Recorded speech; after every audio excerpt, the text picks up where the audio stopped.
નમસ્કાર વિદ્યાર્થી મિત્રો, આજના વિડીયોમાં આપણે જોવાના છીએ હિન્દીના એપ્રિલ માસમાં દ્વિતીય સત્રની જે વાર્ષિક પરીક્ષા આવવાની છે તેનો મોસ્ટ આઈએમપી પેપર. વિડીયો શરૂ કરતા પહેલાં વિડીયોને લાઈક અને ચેનલને સબસ્ક્રાઈબ કરી લેજો. આ વિડીયોમાં હું માત્ર આઈએમપી પેપર અને પ્રશ્નો જ બતાડીશ. તેના ઉત્તર તમે જાતે જ શોધી શકો છો. અને જો તમને આનો પીડીએફ જોતો હોય તો ચેનલને 500 સબસ્ક્રાઈબર જલ્દીથી કરાવી દેજો, તેથી તમને 500 સબસ્ક્રાઈબર પૂરા થતાં તમને પીડીએફ પ્રોવાઈડ કરાવવામાં આવશે. હવે શરૂ કરીએ આપણા વિડીયોને. प्रश्न 1 निम्नलिखित प्रश्नों के उत्तर संक्षेप में लिखिए. नरेंद्र बड़ा होकर किस नाम से प्रसिद्ध हुआ? तो स्वामी विवेकानंद. दूसरी स्त्री ने अपने बेटे की तारीफ में क्या कहा? 3 हमारे देश के विकास में कौन कौन सी समस्याएं बाधक हैं? 4 मृत्युदंड के पहले बालक ने कौन सी भीख मांगी? 5 दूसरे देशों में लोग स्वच्छता के प्रति कैसे जागरूक हैं? 6 आदमी सच्चा हीरा कैसे बन सकता है? 7 द्वार पर रांडे को देखकर स्वागत समिति के सदस्यों ने क्या किया?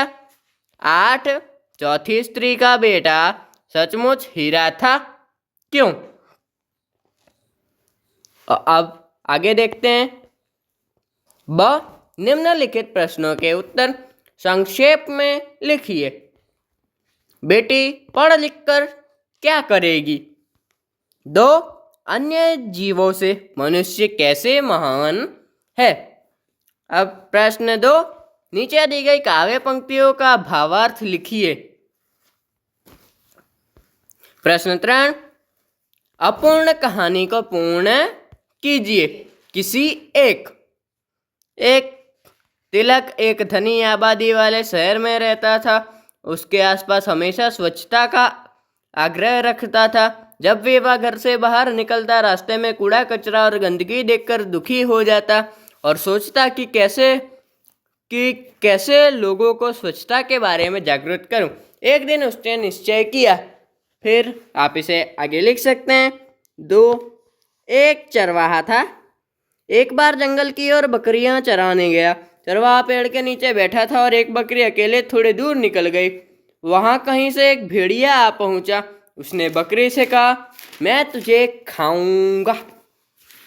આ વાર્તા તમે સાંભળી જ હશે, એ તો તમે લખી જ શકો છો. હવે આગળના પ્રશ્નોમાં જોઈએ. પ્રશ્ન 4 किसी एक विषय पर पत्र लेखन कीजिए. 1 स्वच्छ भारत. इस विषय पर अपने विचार व्यक्त करते हुए अपने पिता को पत्र लिखिए.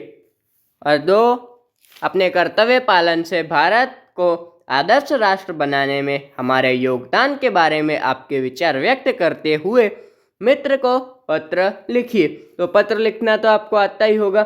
एक साइड में आपको पहले सरनामું લખવાનું છે પોતાનું, એ પછી ફકરો પાડીને કે પ્રિય મિત્ર અથવા મોટાઓને આદરણીય અને એ ટાઈપે લખવાનું છે કે આશા કરતા હું तुम ठीक हो गए, मैं भी यहाँ ठीक हूँ.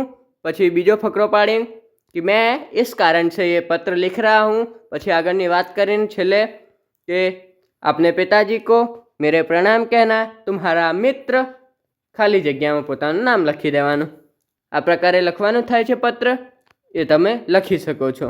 હવે પ્રશ્ન 5 रेखांकित शब्दों का लिंग परिवर्तन करके वाक्य फिर से लिखिए. पिंजरे में शेरनी दहाड़ रही है. तो पिंजरे में शेर दहाड़ रहा है. लड़की ने कहा, मैं तुम्हें अपने बचपन की घटना सुनाती हूँ. लड़के ने कहा, मैं तुम्हें अपने बचपन की घटना सुनाता हूँ. 3 मेरी पत्नी ने मुझे बाजार से कुछ चीज़ लाने के लिए कहा. तो मेरे पति ने मुझे बाजार से कुछ चीज़ लाने को कहा. 4 मैं मटका लेने के लिए कुम्हार की दुकान पर गया. मैं मटका लेने के लिए कुम्हारिन की दुकान पर गया. 5 नौकरानी ने बताया कि मालिक बाहर गए हैं। 6. मेरे बेटे ने आकर कहा, पिताजी उठिए, सुबह हो गई। प्रश्न 6. निम्नलिखित वाक्य में से विशेषण छांट के उसका भेद लिखिए। 3 मीटर कपड़ा दीजिए, तो परिमाणवाचक 3 मीटर। फिर 2. आस्था ने चाय में थोड़ी सी चीनी, परिमाणवाचक। 3. ज्यादा, अनिश्चित परिमाणवाचक। 4. यह फूल कितना सुंदर है, गुणवाचक। वे लड़के दौड़ रहे हैं, सर्वनामी। अब प्रश्न 7. निम्नलिखित वाक्यों में से क्रियापद छांट कर उसका काल बताइए। हम हिंदी सीखते हैं, चूहे उछल कूद कर रहे थे, तो भूतकाल। वर्तमान काल, मैं बाजार जाता हूँ, तो वर्तमान काल। हम पहले सूरत में रहते थे, भूतकाल। अनिल कल पतंग उड़ाएगा, भविष्य काल। હવે આગળના પ્રશ્નોમાં જોઈએ। प्रश्न 8. दिए गए परिच्छेद का मातृभाषा में अनुवाद करके लिखिए। पुत्र, जिस प्रकार तुम अपनी माता के दुख से दुखी होकर व्याकुल हो, उसी प्रकार मैं भी दुखी हूँ। रात दिन मैं इसी चिंता में हूँ कि किस प्रकार भारत माता का दुख दूर करूँ। तो पुत्र, जे प्रकारे तू तारी माताना दुखથી દુઃખી થઈને પરેશાન છે, તેવી જ રીતે હું પણ દુઃખી છું અને રાત દિવસ એ ચિંતા કરું છું કે કઈ રીતે હું ભારત માતાનું દુઃખ દૂર કરું। આજથી मैं प्रतिज्ञा કરું છું કે જ્યારે સુધી આ શરીરમાં જીવ છે, ત્યાર સુધી હું મારી માતૃભાષાની સેવામાંથી પાછળ નહીં હટું। આ પ્રકારે તમારે अनुवाद કરવાનું છે। હવે પ્રશ્ન 9. दिए गए काव्य को पढ़कर उसके आधार पर नीचे दिए गए प्रश्नों के उत्तर लिखिए। कौन अपना फल नहीं खाता? तो पेड़ अपना फल नहीं खाता। मान और अपमान किसके लिए समान है? तो मान और अपमान दोनों सच्चे इंसान के लिए समान हैं। देश को किस तरह दान देना चाहिए? तो देश को अपने तन से, मन से और धन से दान देना चाहिए। उसके बाद इस काव्य में कवि सच्चा इंसान किसे कहते हैं? तो जिस मान और अपमान दोनों जिसके लिए समान है, वही सच्चा इंसान है। फिर कहते हैं काव्य का योग्य शीर्षक दीजिए। तो सच्चा इंसान, ये काव्य का शीर्षक। अब प्रश्न 10. नीचे दिए गए शब्दों के आधार पर चुटकुले का निर्माण कीजिए। न्यायाधीश, बैंक का दरवाजा तोड़ने का कारण बताओ। चोर, तो चोर क्योंकि उसमें ताला लगा था। 2. एक भुलक्कड़ आदमी अपने इलाज के लिए अस्पताल गया और अपनी भूल जाने की बीमारी के बारे में बताया। डॉक्टर, यह आदत आपको कब से है? भुलक्कड़, भूल गया। अब आगे के प्रश्न में देखते हैं। प्रश्न 11. नीचे दिए गए भावपत्र को देखकर प्रश्नों के उत्तर लिखिए। पंडित दीनदयाल उपभोक्ता भंडार। प्रश्न 1. आपको चीनी कितनी मिलेगी? तो चीनी मिलेगी 350 ग्राम। आपको नमक कितना मिलेगा और कितने रुपए होंगे? तो नमक मिलेगा 1 किलोग्राम, 1 रुपए का। सबसे ज़्यादा कीमत किसकी है?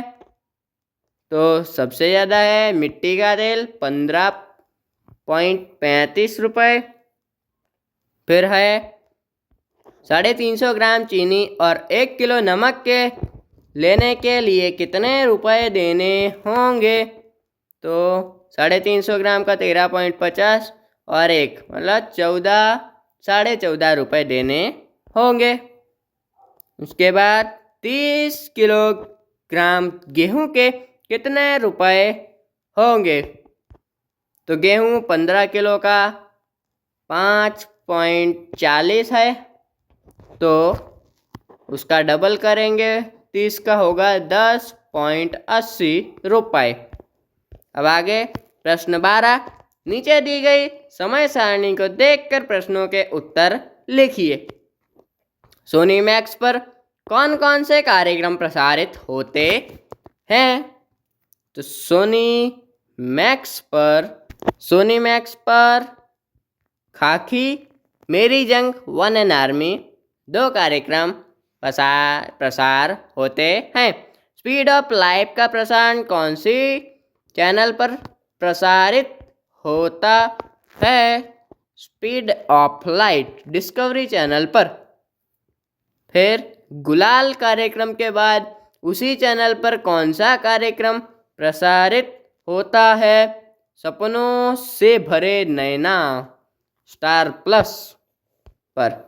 अब आगे सोनी मैक्स पर 11 बजे कौन सा कार्यक्रम प्रसारित होता है? तो खाकी कार्यक्रम कौन सी चैनल पर कितने बजे प्रसारित होता है? तो खाकी कार्यक्रम सोनी मैक्स पर 11 बजे प्रसारित होता है। 10 से 11 के बीच में कौन सा कार्यक्रम प्रसारित होता है? तो 10 से 11 के बीच में मेरी जंग, वन मैन आर्मी। તો અહીં તમારું મોસ્ટ આઈએમપી પેપર પૂરું થાય છે। જો તમને પેપરનું સોલ્યુશનની પીડીએફ જોતી હોય તો ચેનલમાં 500 સબસ્ક્રાઈબર જલ્દીથી કરાવી દો, તો તમને પીડીએફ મળી જશે। હવે મળીએ બીજા વિડીયોમાં।